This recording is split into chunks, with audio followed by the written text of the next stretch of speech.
Bom dia, Rafael. Sejam bem-vindos à nossa aula de ciências. Hoje é dia 29 de janeiro de 2021, tá? Já terminando o nosso comecinho de ano, né? O nosso janeiro. Então, eu vou continuar com vocês dando aula de ciências, tá bom? Para a aula de ciências de hoje, eu quero que vocês peguem o livro de vocês e abram nessa página aqui, ó. Página 2, tá? Do livro de vocês. Essa é a nossa capa do nosso livro, né? O começo que diz Ciências, diz capítulo 1, Energia Térmica. Então, a gente vai estudar nesse capítulo 1 sobre energia térmica, sobre calor e temperatura, tá bom? Então, pega o livro aí de vocês e abre na página 2, Energia Térmica. Então, para começar a nossa aula, a gente vai começar fazendo uma leitura do texto, tá? Leia o texto sobre a descoberta do fogo. Então, eu vou lendo aqui e você vai acompanhando aí da sua casa, tá bom? A descoberta que mudou a humanidade. Há centenas de milhares de anos, nas noites frias de inverno, a escuridão era um grande inimigo. Sem a lua cheia, a negritude da noite, além de assustadora, era perigosa. O frio intenso era outro inimigo. Não eram fáceis os primeiros passos da humanidade, dados por antepassados muito diferentes de nós. Até que um dia, talvez, ao observar uma árvore atingida por um raio, os hominídeos primitivos, eles descobriram algo que modificaria completamente o rumo da nossa evolução, o fogo. Ao dominar essa entidade, foi possível se aquecer, proteger-se dos predadores e ainda cozinhar os alimentos.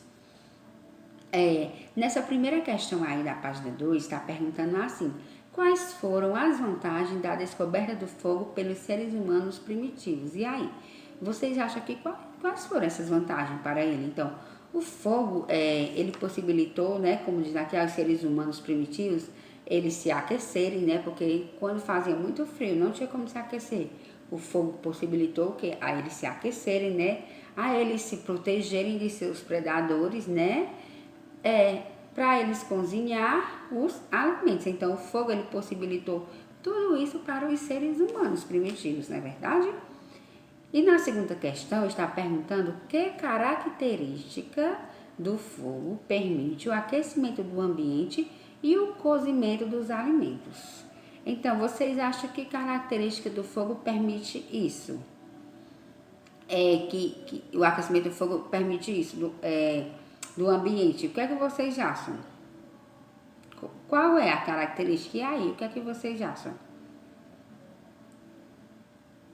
Então, o aquecimento do fogo e o cozimento, elas são possíveis graças ao calor liberado pelo fogo, que é o quê? Que é a combustão, que a gente vai estudar sobre isso agora, tá bom? Coloque aí na página 3, em calor e temperatura. No início do capítulo, você viu que o calor liberado pelo fogo, ele pode cozinhar o ambiente e pode aquecer o ambiente e cozinhar os alimentos.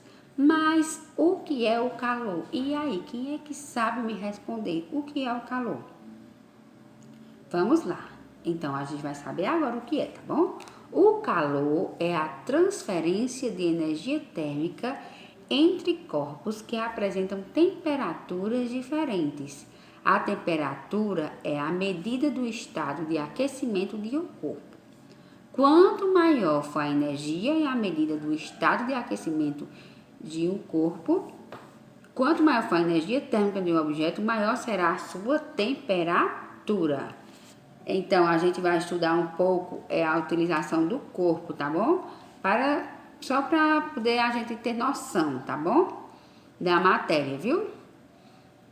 Na transferência de calor, o corpo que apresenta temperatura maior transfere energia térmica para o corpo com temperatura menor. Então, a gente vai estar aí observando na página 3 alguns exemplos.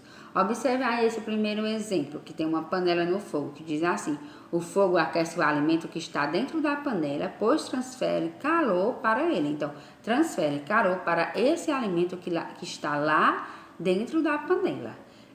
O café quente da xícara perde calor para as mãos e o ambiente, que estão mais frios. Então, essa quentura sai todinha para esse ambiente, né? Quando dois objetos com temperaturas diferentes entram em contato, o calor passa do objeto mais quente para o mais frio, até que ambos fiquem com a mesma temperatura, atingindo o equilíbrio, tá bom? Quem já ouviu falar aqui em termômetros? E aí, Rafa, você já ouviu falar em termômetros? Então, ó, para determinarmos se o corpo está quente ou frio, medimos sua temperatura. Quem aí nunca teve com febre que a mamãezinha colocou um termômetro aqui debaixo da axila, né? Então, o instrumento usado para medir a temperatura é chamado de termômetro. Então, o instrumento que a gente usa para medir a temperatura de alguma coisa, a gente chama de termômetro. No Brasil, a escala mais utilizada para medir o termômetro é a temperatura Celsius. Ao ler a temperatura em um termômetro, é comum as pessoas dizerem somente graus. Às vezes você está doente, aí a sua mãe diz: eita, medir a febre, minha filha, tá 37 graus.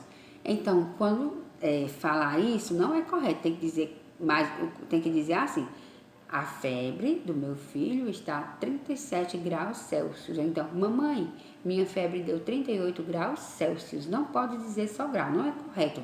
Você tem que dizer graus Celsius. Então, vocês podem até estar corrigindo quando a pessoa falar: mediu minha temperatura, tá quantos graus? Tá 37 graus. 37 graus, aí você acrescenta Celsius, tá bom? Pois existe outro tipo de escalas, como a Fahrenheit, utilizada em alguns países de língua inglesa.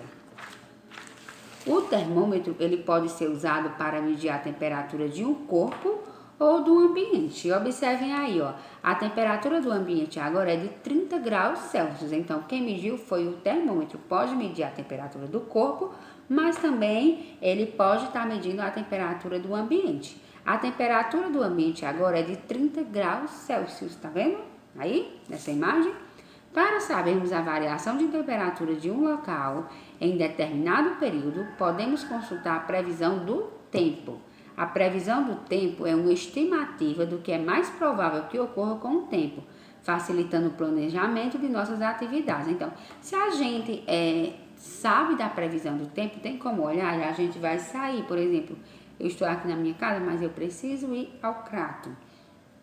Eu, olhando na minha casa a previsão do tempo, aí eu vejo, eita, tá dizendo que no crato agora vai chover quando eu for. Então, eu já saio de casa com meu guarda-chuva, não é verdade? Então, eita, vai fazer muito frio, eu já saio de casa com meu casaco, não é verdade? Então, ela facilita muito nas nossas atividades, no nosso dia a dia. Ela é realizada por meteorologistas profissionais que analisam dados sobre temperatura, sobre chuva, sobre vento, sobre umidade do ar e entre outros. A variação de temperatura ela corresponde à diferença entre as temperaturas máximas e mínimas de determinado local em um dia específico. Observe os dados da previsão do tempo para a cidade de Curitiba, em 19 de junho de 2018 e tente interpretá-los. Depois, converse com os colegas e o professor sobre suas conclusões. E aí, Rafa, vamos observar esse dado que está falando da previsão do tempo de Curitiba. Então, diz assim: previsão do tempo para Curitiba, 19 de 6 de 2018. Então, primeiro vocês vão encontrar aí as temperaturas máximas e a mínima do dia. E vão associar os símbolos relacionados à quantidade de sol e também de nuvens ao tempo correspondente. Por exemplo, as nuvens escuras, vão observando aí, elas indicam a presença de muitas nuvens. Sol entre nuvens, essa primeira, nuvens escuras, presta atenção, nuvens escuras, ela representa a presença de muitas nuvens. Sol entre as nuvens indica que o sol está visível no período irregular. E a ler os dados sobre chuva, umidade do ar, vento em período que o sol está visível no céu. Então, nesse caso aí, a probabilidade de chuva em dias com a mesma característica que o dia 19 de julho de 2018 foi de 0%. A umidade do ar está de quanto? Está de 53%. E o vento é fraco, né? Observem aí, o vento é fraco e o sol surge às 7 horas e 1 minuto e se põe aí às 5 horas, né? Quer dizer, 7 horas e 34 minutos. Se vocês observarem, dá pra ver bem direitinho, tá bom? Na página 5 tem uma ciência em ação. Rafa, se você quiser fazer e tiver o material em casa, você faz e manda para mim, tá bom? Você vai precisar de um recipiente com água morna, de um recipiente com água com gelo, de um recipiente com água em temperatura ambiente. Então, são umas coisas bem facilzinhas que eu acho que tem na casa de você. Se você quiser registrar com fotos e me mandar, tá bom? Eu vou adorar. E lá na página 6 está falando sobre o uso do fogo. Vamos fazer também a leitura da página 6, tá bom? O uso do fogo, como você estudou no início do capítulo, ele mudou a vida dos seres humanos. Mas você sabe o que é fogo? E aí, Rafa, tu sabe o que é fogo?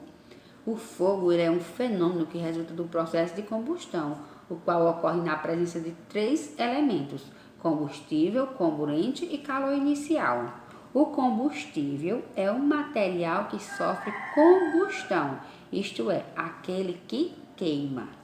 Papel, álcool, gasolina e gás de cozinha são exemplos de combustíveis, porque a gente pode queimar, né? O comburente é a substância que alimenta a combustão.